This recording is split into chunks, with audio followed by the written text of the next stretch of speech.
को बंद नहीं करोगे तब तक आप मेरी माँ की हत्या कर रहे हो। अगर हिंदुस्तान के दिल की आवाज नहीं सुनते हैं तो किसकी आवाज सुनते हैं? रावण 2 लोगों की सुनता था, मेघनाथ और कुंभकर्ण। वैसे ही नरेंद्र मोदी 2 लोगों की सुनते हैं, अमित शाह और अडानी। पिछली बार जब मैं बोला तो शायद मैंने आपको थोड़ा कष्ट भी पहुंचाया, क्योंकि मैंने इतनी जोरों से अडानी जी पे फोकस किया कि जो आपके सीनियर नेता हैं शायद उनको थोड़ा कष्ट हुआ। तो वो जो उनको कष्ट हुआ तो वो जो कष्ट हुआ 1 2 3 4 5 उसका असर शायद आप पे भी थोड़ा हुआ। तो इसके लिए मैं आपसे माफी मांगता हूं, मगर मैंने सिर्फ सच्चाई रखी थी। मगर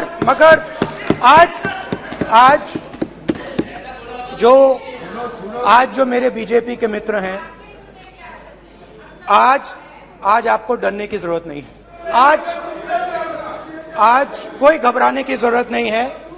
आज मैं अपना भाषण, मेन जो भाषण है वो अडानी जी पे नहीं बोलने जा रहा हूं। आप छोड़िए, तो आप रिलैक्स कर सकते हैं, आप शांत रह सकते हैं,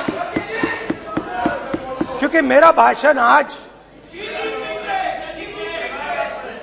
दूसरी डायरेक्शन में जा रहा है। समुंदर के तट से कश्मीर की बर्फीली पहाड़ी तक चला।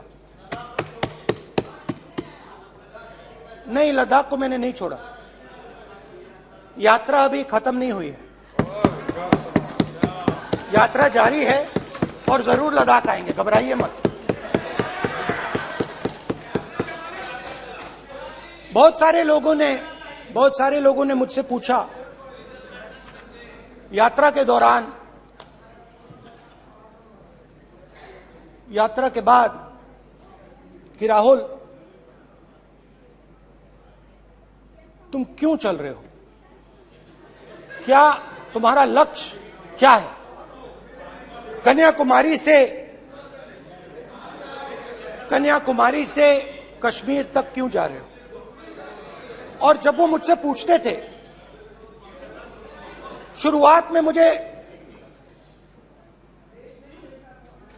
मेरे मुंह से जवाब नहीं निकलता।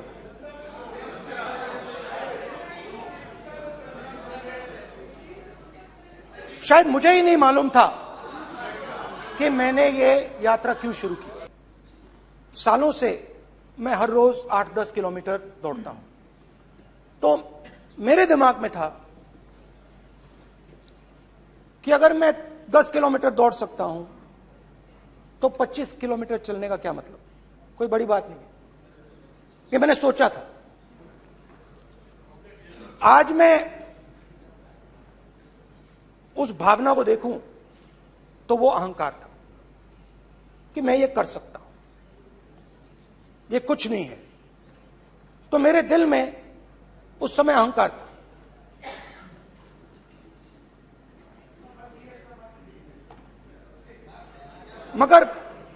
मगर भारत अहंकार को एकदम मिटा देता है, 1 सेकंड में मिटा देता है। तो हुआ क्या, तो पहले 2-3 दिनों में जो अहंकार था, जो मतलब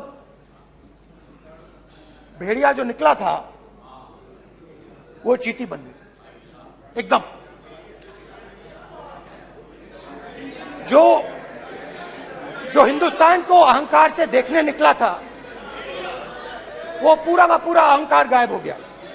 और लोग कहते हैं कि ये देश है, कोई कहता है ये अलग अलग भाषाएं हैं, कोई कहता है ये जमीन है, मिट्टी है, कोई कहता है ये धर्म है, ये सोना है, ये चांदी है।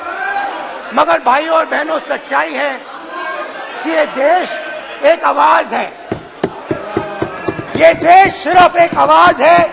ये देश, इस देश की लोगों की आवाज है, इस देश के लोगों का दर्द है, दुख है, कठिनाइयां हैं। और अगर हमें इस आवाज को सुनना है तो हमारे दिल में जो अहंकार है, हमारे जो डिजायर्स हैं, हमारे जो सपने हैं, हमारे जो सपने हैं, उनको हमें परे करना पड़ेगा। जब हम अपने सपनों को परे करते हैं तब हमें हिंदुस्तान की आवाज सुनाई देती है, तब तक हिंदुस्तान की आवाज हमें नहीं सुनाई देती। हमारे प्रधानमंत्री नहीं गए, आज तक नहीं गए, क्योंकि उनके लिए मणिपुर हिंदुस्तान नहीं है।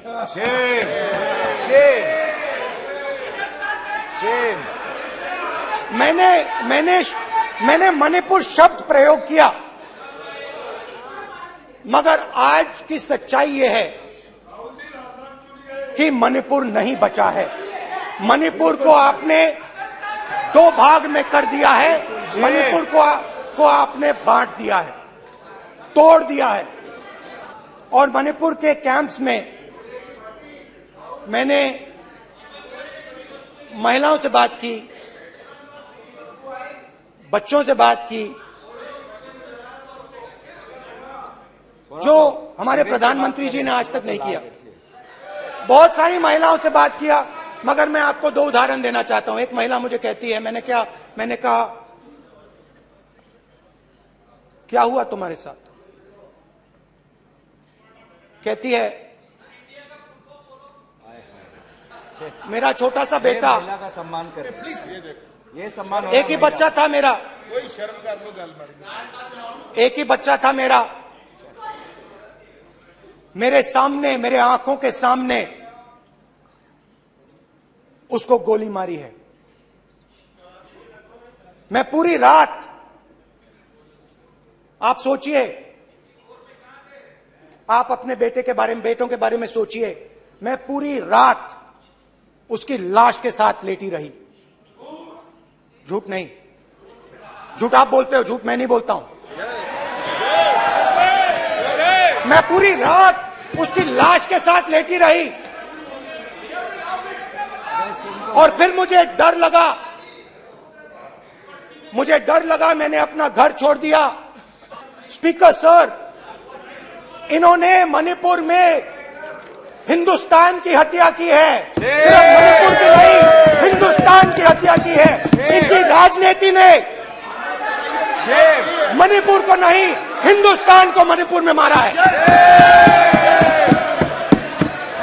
हिंदुस्तान को कत्ल किया है, हिंदुस्तान का मर्डर किया है मणिपुर में।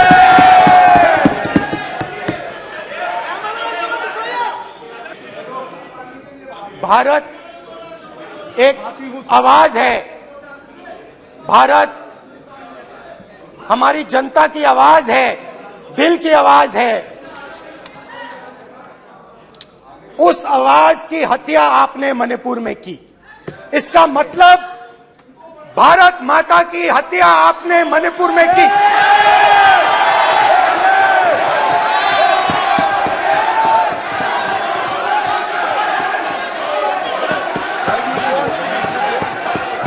भारत माता को आपने मणिपुर के लोगों के मारा, आपने मणिपुर के लोगों को मारकर भारत की हत्या की है। आप देश द्रोही हो, आप देशभक्त नहीं हो, आप देश प्रेमी नहीं हो, आप देशद्रोही हो। आपने देश की हत्या मणिपुर में की। प्लीज एक मिनट, प्लीज बैठिए, प्लीज बैठिए। अब सवाल उठता आप है, बैठना चाहते नहीं बैठना चाहते, आप बैठना चाहते नहीं बैठना चाहते, इसीलिए आपके प्रधानमंत्री मणिपुर में नहीं जा सकते हैं, क्योंकि उन्होंने प्लीज देश की हत्या की है। मणिपुर में हिंदुस्तान की हत्या की है, भारत माता की हत्या की है। मणिपुर के लोगों के दिल में, मैं मणिपुर में अपनी मां की हत्या की बात कर रहा हूं, मैं आदर से बोल रहा हूं। आपने मेरी मां की हत्या की मणिपुर में। मां यहां बैठी है, दूसरी मां को आपने मणिपुर में मारा है।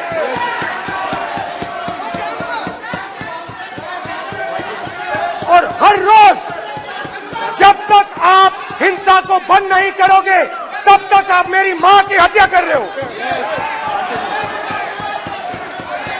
हिंदुस्तान की सेना मणिपुर में एक दिन में शांति ला सकती है, हिंदुस्तान की सेना का प्रयोग नहीं कर रहे हो क्योंकि आप हिंदुस्तान को मणिपुर में मारना चाहते हो। तो अगर नरेंद्र मोदी जी हिंदुस्तान की आवाज नहीं सुनते हैं, अगर हिंदुस्तान के दिल की आवाज नहीं सुनते हैं, तो किसकी आवाज सुनते हैं? दो लोगों की आवाज सुनते हैं। इसकी आवाज सुनते हैं, इसकी आवाज सुनते हैं और इसलिए सुनते हैं। नो एक गलत तरीका मान्य सदस्य, देख लीजिए अडानी जी के लिए मोदी जी ने क्या काम किया है। देख लीजिए ये पहले आपको और ये बाद में। गलत तरीका आपका। रावण दो लोगों की सुनता था, मेघनाथ और कुंभकर्ण। वैसे ही नरेंद्र मोदी दो लोगों की सुनते हैं, अमित शाह और अडानी।